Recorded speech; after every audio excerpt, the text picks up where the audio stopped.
समाचार अब तक, सत्य का साहस।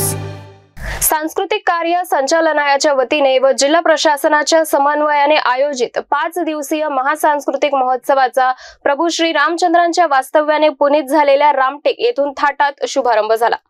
अभिनेत्री हेमा मालिनी यांच्या रामायणावर आधारित नृत्य नाट्य सादरीकरणाने महोत्सवाची दिमाखात सुरुवात झाली। या महोत्सवाला पहिल्याच दिवशी रसिकांचा हजारोच्या संख्येने उत्स्फूर्त प्रतिसाद मिळाला।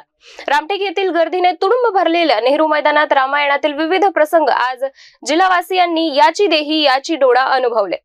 महोत्सवाच्या उद्घाटनाप्रसंगी खासदार कृपाल तुमाने, आमदार ॲडव्होकेट आशिष जयस्वाल, जिल्हाधिकारी डॉक्टर विपिन इटनकर, जिल्हा परिषदेच्या मुख्य कार्यकारी अधिकारी सौम्या शर्मा, पोलीस अधीक्षक ग्रामीण हर्ष पोद्दार, उपायुक्त खुशाल जैन, पर्यटन विभागाचे उपसंचालक प्रशांत सवई, रामटेकच्या उपविभागीय अधिकारी वंदना सौरंगपते, तहसीलदार हंसा मोहने, नगर परिषदेच्या मुख्याधिकारी पल्लवी राऊत आदी मान्यवर यावेळी उपस्थित होते।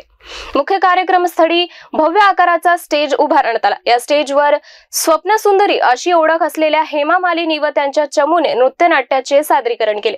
स्वतः अभिनेत्री हेमा मालिनी यांनी या महानाट्यामध्ये सीतामाईची भूमिका साकारली होती। ये बात सोचने अच्छा लगता है। ये रामटेक वासी बहुत ही लकी हैं कि ऐसे जगह पे रह रहे हैं और बहुत ही ब्यूटीफुल है। जगह भी बहुत सुंदर है और कालिदास ने सुना यहाँ पे मेघदूत का जो संदेश जो उन्होंने लिखा है कालिदास में, वो सब यहीं पे लिखा था उन्होंने।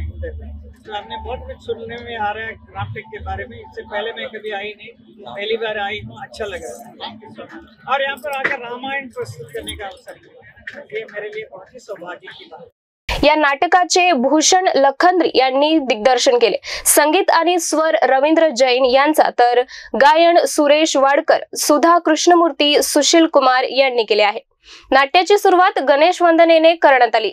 तत्पूर्वी दीप प्रज्वलनाने कार्यक्रमाची सुरुवात करण्यात आली।